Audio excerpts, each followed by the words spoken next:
Hello, I'm FPX Cat, and one of the most counterintuitive facts to explain about Minecraft is the fact that it's not actually one game, but instead it's two entirely different games, both of which are programmed in different languages, and both of which work very differently on the inside, not least including the seed engine, because the Java version of Minecraft has a 64-bit seed function, whereas the Bedrock engine has a 32-bit seed function. This might seem like it's only a technical difference given both seed engines have the exact same biome structures and both seed engines use the same RNG, but the difference in reality is it means that Bedrock has 4.29 billion different Minecraft seeds, whereas Java by comparison has 18 quintillion, which might not sound like a big difference on paper. I mean, what even is a quintillion? But if I show you the size of the difference on screen, then maybe it becomes a bit more clear. And if I explain that because, the numbers don't seem that hugely different, the difference between these numbers as a factor is 4.3 billion. This means there are 4.3 billion times more seeds on Java than there are on Bedrock, and this has absolutely huge implications, not just for URI, but actually for the speedrun community, and it's the reason why Bedrock is likely never going to have a speedrunning community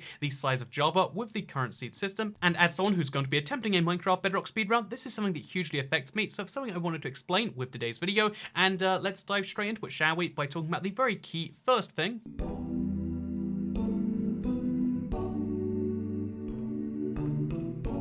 So when Minecraft is trying so hard to make Minecraft the same between the two platforms, to the level where most people in the world, and even most of the games media, does not know the difference between Minecraft Bedrock and Minecraft but Java, when they're trying so hard to make the games so similar that they just seem like one Minecraft, why would they not have a system where seeds work across both? And here's the funny thing about that, seeds sort of actually do work the same across both, with one key exception, that they work from Bedrock to Java with a close enough approximation. If I show you two seeds on screen right now, you can see how they look pretty much the same. The spawn points might be different and the terrain might be different because Bedrock has slightly different limitations on it, but as far as when you look at two seeds, they'll look roughly the same, or at least they will if you take a Bedrock seed and you try to convert it to Java. However, the reason they won't work the other way is because 99.999999993% of Java seeds are more than the maximum value that the Bedrock seed engine can accept. Again, 32-bit versus 64-bit might seem like it's a difference of 2, but because we're talking about binary digits, this means the highest value that a 32-bit number can go up to, because the first digit represents whether it's positive or negative, is where every other single one of those digits is set to a 1, which in binary terms, if you add up all those different values together, gives you the number of 2.147,483,648. You might recognize this number from a lot of games. In RuneScape, for instance, it's the max number of gold you can have, because this is, again, a 32-bit integer. This is the highest a 32-bit processor can recognize and deal with, which was most phones till about 5 or 6 years ago, and was PCs until about 15 years ago. It used to be the limit for what a computer could deal with, and it sounds like a big enough number until you compare it to what a 64-bit processor or a 64-bit number can deal with, because again, if we treat the first 1 or 0 there to represent whether it's negative or positive, then we can use the other 63 digits all set to 1 to give us a number maximum value of 9 quintillion 223 quadrillion 372 trillion 36 billion 854 million 735,807. That's actually a surprisingly significant number in computing. It sounds entirely arbitrary, but again, it's 2 to the power 63, so it will and does come up a lot in the rest of the world. One of my favorite just niche examples is that the Windows time, if you're running a Windows system, is using a 64-bit integer system, which starting in the year 1600, and given even that every single number represents 100 nanoseconds since that year, it still means that on the 14th of September in the year 30,828, I know that's a while away, but if you do have your Windows PC running for another 28,828 years, then just bear in mind that in that amount of time, the system clock will just say system time error because it will run out of digits to count with. Again, it's a number which eventually will cause us issues in computing as we move to 128-bit and eventually likely beyond even that, although quantum computing, there's a whole lot of things in the computing world that would probably take over before then. But just keep in mind that the Minecraft seed engine works the same on both platforms. It just so happens that only 0.0000007% of Minecraft Bedrock seeds are Minecraft Java seeds too, but this still means that every single Bedrock seed works on Java, just not the reverse way around. And this is an interesting form of compatibility because it is one-way compatibility. Every Bedrock seed works on Java, but not every Java seed works on Bedrock, and therefore there are many more things that are possible on Java than are on Bedrock, and this has huge implications for Bedrock and specifically speedrunning as a whole.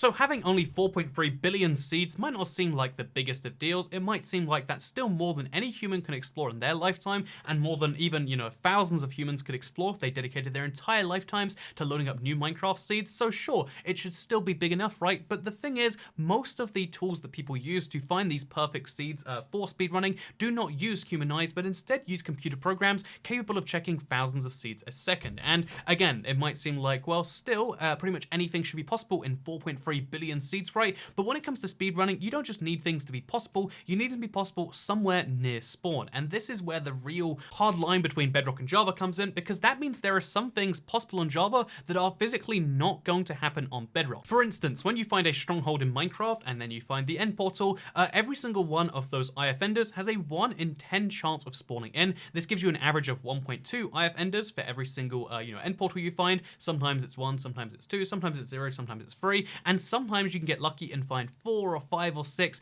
and the odds of this happening get rarer and rarer and rarer, with the chance of finding one with all 12 eyes being a technical possibility, albeit one that requires 12 1 in 10 chances to all go off at once, which doesn't seem like a big chance, but it means it's a 1 in a trillion chance. For that end portal with that stronghold to be the closest one to your spawn means the seed for that to happen with would be a 1 in a trillion chance too, something that is no challenge for Minecraft Java. In fact, on Minecraft Java, there should be literally millions of such seed, 18 million to be precise, but on Bedrock, where there are significantly fewer seeds, the odds of a seed having that are roughly 1 in 250. This means that the most, IF enders that you could expect, logically speaking, probability speaking, on any Minecraft Bedrock seed is 9 to 10, and even then, that's on a unicorn seed, or a 3 or 4 unicorn seeds that exist out there. Literally, of the entire set of seeds that exist on Minecraft Bedrock, there are likely to be only 3 to 4 seeds where there are up to 10, IF enders in there, as opposed to having 18 million seeds on Java, which have, all 12 already put in there, which is, it goes without saying, absolutely huge for speedrunners, because it means that the difference between having to find ender pearls, having to find blazes, etc., versus literally just having to hop in your end portal means that faster times will always be possible on Java, especially given there's much less effort put into finding these same seeds on Bedrock. This is something personally, as a person who plays Bedrock, I'm very excited about, and something I put a lot of effort into finding, but I still have yet to find an end portal with more than 5 IF enders in there, let alone 6 to 10, or even the tiny chance of finding one with 12 in there. And this is a huge difference in the communities, and a huge difference in what is actually possible in terms of speedrunning with a set seed on Bedrock and a set seed on Java. This is not a limitation that just applies to the end portal, that's just the easiest maths to apply out there. Think about how different this means that these speedrunning seeds can be in terms of how close a village is to your spawn that has the requisite traders, which mostly includes a cleric. So a village at the spawn with a church, with also an end portal near the spawn, also with as many of those pearls filled in as possible, also with as much free loot that saves you time, also with a nether fortress which happens to be close to the spawn. All of these things need to line up in a way that gives you as much of a head start as possible, and the number of those things that can line up and be possible is much lower than it is on Java. However, there is one key thing that kind of levels this advantage, and one key thing that I want to try for a upcoming set seed Bedrock speedrun I'm trying to work on.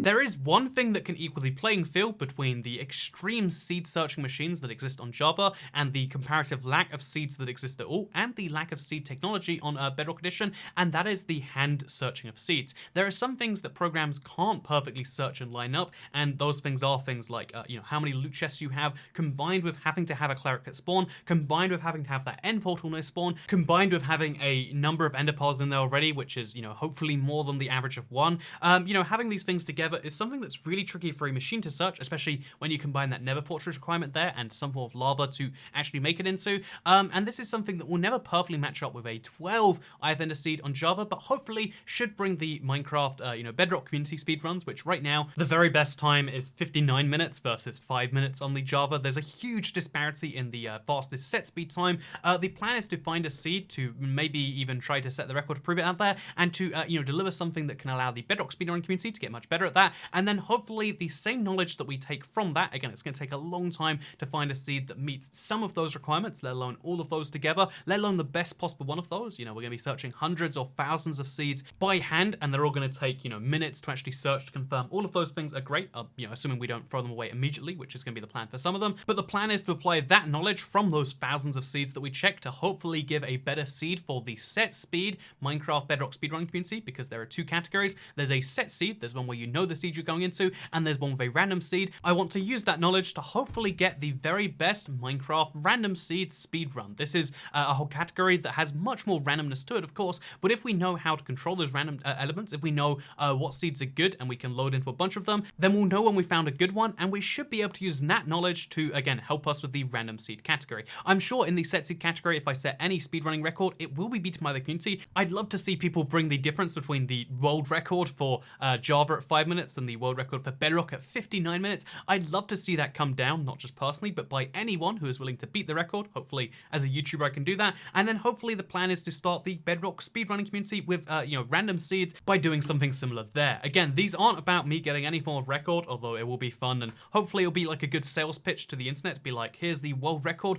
for Minecraft Bedrock, the most played version of Minecraft. But hopefully with these plans, even though there is a serious, you know, lack of seeds on Bedrock compared to Java, hopefully this can be overcome a little bit for a set speed, and hopefully the random seed, you know, difference can really work in Bedrock's favor. That is something I'd love to see in the end. That is something I'd love to achieve, whether it be myself or the community as a whole, because again, Bedrock has more players, but the community is much less organized when it comes to things like speedrunning, and if that's something I can work on, it's something I would really enjoy. Before we go though, I just want to kind of point out, to kind of go back to the video's title here, just an interesting little statistics thing, because you know I love numbers based on this video so far, I'm sure, but there is an interesting fact with the Bedrock's community. So there are over 100 million people who have some copy of Minecraft Bedrock. The majority of those are on mobile, but they're all playing the same engine with the same world generator, and most people do type in just a random seed, or they let the game generate one for them, and they get one of Minecraft's possible 4.3 billion seeds. This means new seeds are being discovered every day, and there are some seeds likely have been checked out by no one, or at least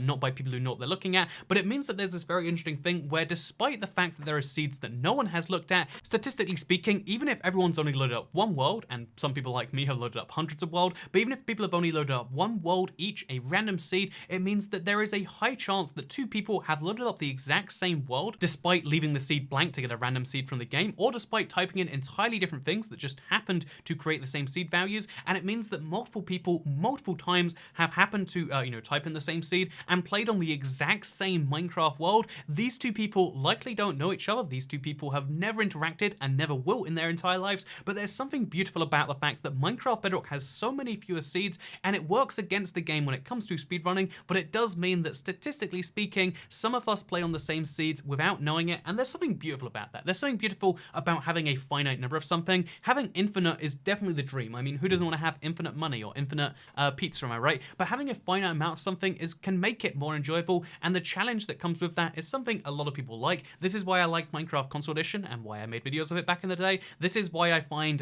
the Bedrock challenge of making a speedrunning community here to be such a fascinating one, and it's something I want to work on here on the channel, and hopefully if you want to join me on the journey, then you choose to subscribe with notifications turned on, or if you just like this video, you can like it, and it lets me know that you want to see more things like this. I hope you all enjoyed this little commentary style thing, because I'll see you all in the next one. Goodbye.